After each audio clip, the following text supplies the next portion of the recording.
ایک حکیم اٹھ کے آئے گا یوٹیوب پہ, وہ ایسا پیش کرے گا, میں ہی ہوں حکمت جس نے پڑھی ہے, باقی سارے کیا ہیں, اور وہ لہسن کے فضائل بیان کرنا شروع کر دے گا.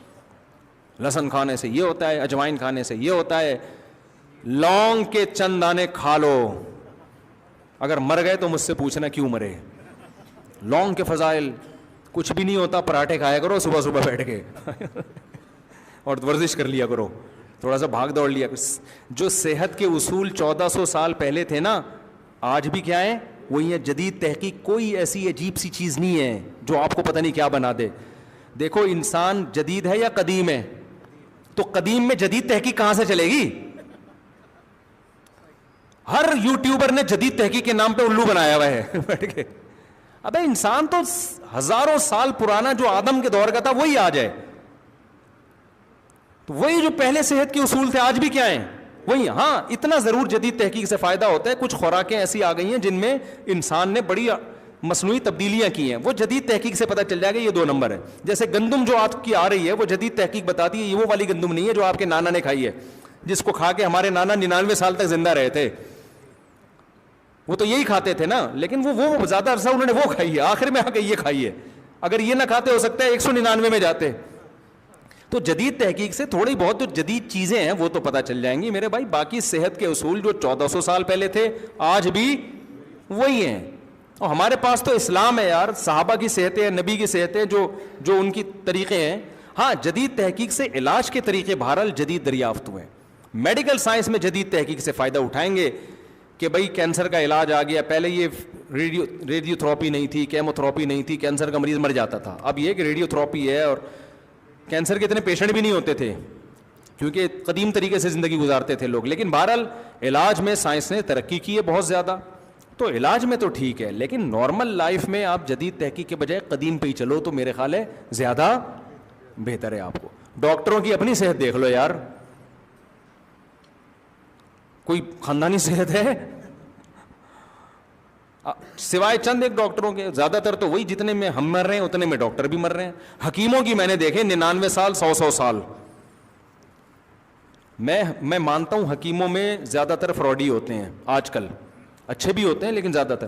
لیکن کمبخت ہوگا فراڈی, عمر کمبخت کی 100 سال ہوگی, اپنے اوپر فراڈ نہیں کر رہا ہوگا وہ. میں نے ڈاکٹر 100 سال کے نہیں دیکھے, حکیم دیکھے ہیں. حالانکہ جدید تحقیق کس کے پاس ہے؟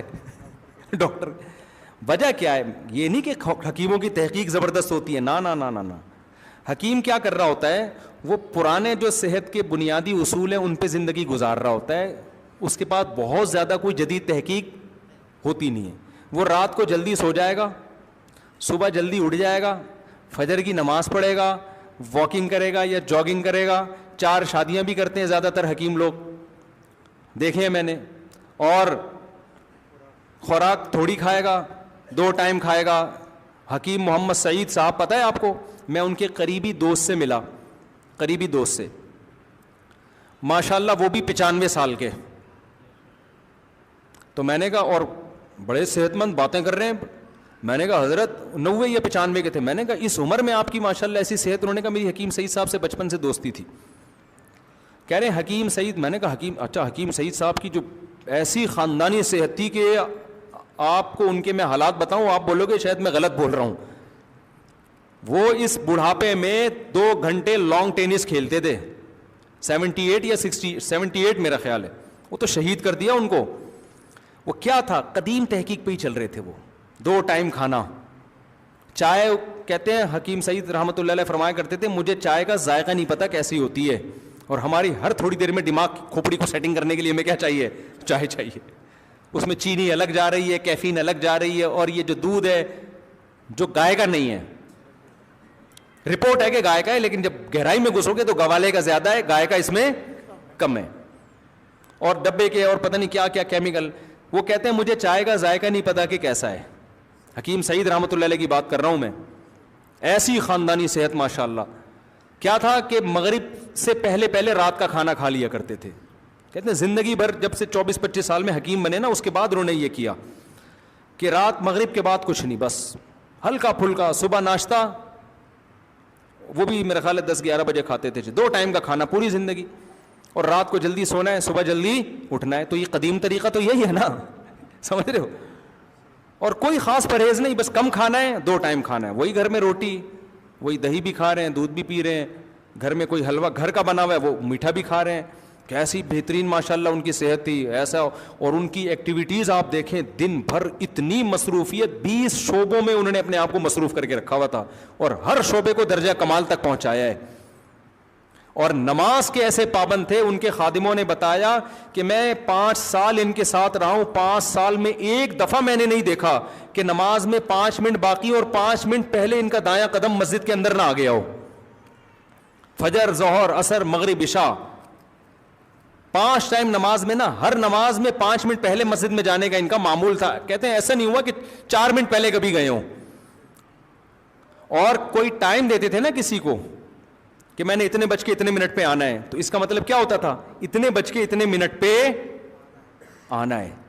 کہیں ربن کاٹنا ہے, افتتاح کرنا ہے, ان کا ٹائم دیا, وہ گئے ربن کاٹ کے آ گئے, کوئی بندہ ہی نہیں ہے وہاں پہ. انہوں نے کہا ربن لاؤ, ادھر باندھا, کٹک چلے گئے. لوگ کہنے جی آج حکیم سعید صاحب نے آنا ہے, پتہ نہیں ٹائم, وہ ابھی تک آئے کیوں نہیں. بھائی وہ ٹائم کے پابند ہے, وہ اپنے ساتھ ربن لے کر آئے تھے, یوں یوں لگایا, کاٹ کے چلے گئے. گوگل میپ نہیں تھا اس زمانے میں, تو وہ ٹائم کی پابندی ایسے کرتے تھے کہ کہیں ایونٹ ہے نا, کل 10 بجے پہنچنا ہے, تو ایک دن پہلے خادم کو بھیجا کہ وہ جگہ دیکھ کر آؤ, ایڈریس تلاش کر کے آؤ, اور دیکھو کتنا ٹائم لگتا ہے پہنچنے میں, تاکہ کل ہم اسی حساب سے پہنچیں, لیٹ نہ ہو ہم. سمجھ میں آ رہی ہے بات, تاکہ ہم لیٹ نہ ہوں اور ایڈریس تلاش کرنے میں ٹائم ضائع نہ ہو. تو حکیم تھے وہ, ڈاکٹر تھوڑی تھے.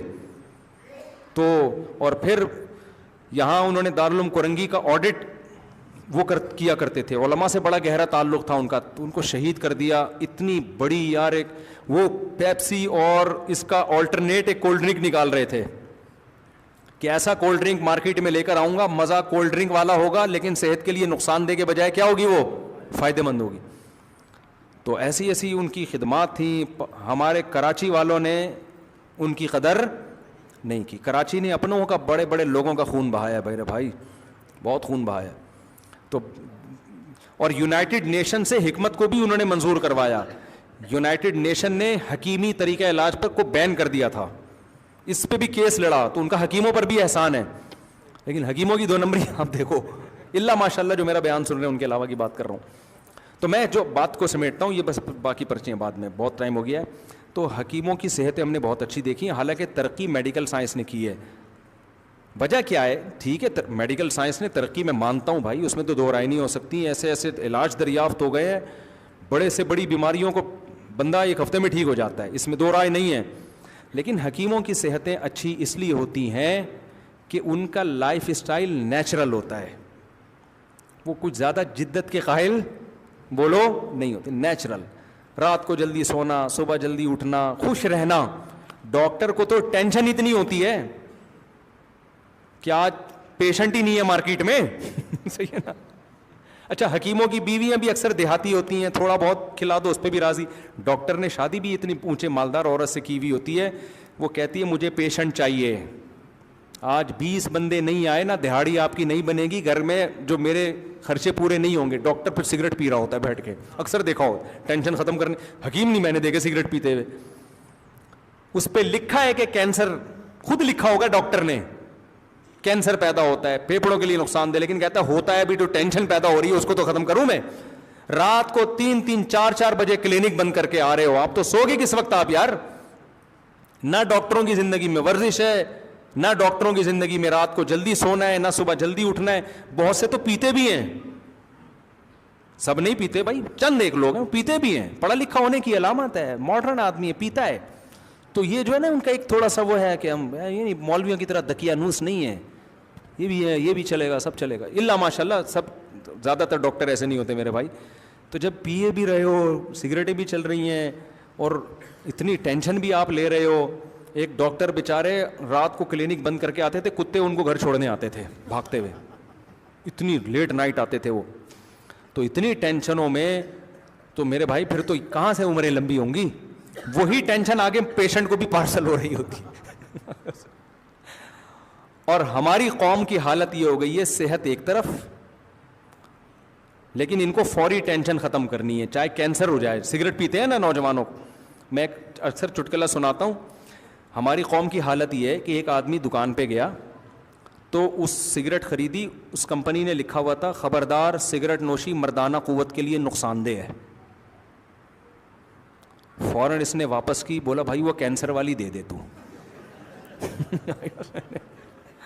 اس کو مردانہ کمزوری برداشت نہیں ہے, کینسر کیا ہے, ابے یہ نہیں مجھے کینسر والی دے دے. وجہ کیا ہے کہ یار تھوڑے دن جئیں گے عزت کے ساتھ, کینسر سے مر جائے نا.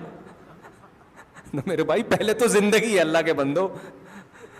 تو میں اس لیے کہتا ہوں ڈاکٹروں سے اور حکومت سے کہ اگر تم سگریٹ لوگوں سے چھڑوانا چاہتے ہو تو یہ مت لکھو یہ کینسر پیدا کرتی ہے, یہ لنگس کو تباہ کرتی ہے, پھیپھڑوں کا بیڑا غرق کرتی ہے. قوم کہتی ہے بیڑا غرق ہو جائے, گردے خراب ہو جائیں, پھیپھڑے خراب ہو جائیں, مر جائیں, اس پہ یہ لکھ دو کہ خبردار سگریٹ نوشی مردانہ قوت کے لیے کیا ہے. پھر دیکھو کوئی بھی نہیں خریدے گا, کوئی بھی نہیں خریدے گا. جس کو چورن بیچنا ہوتا ہے اس نام سے بیچ.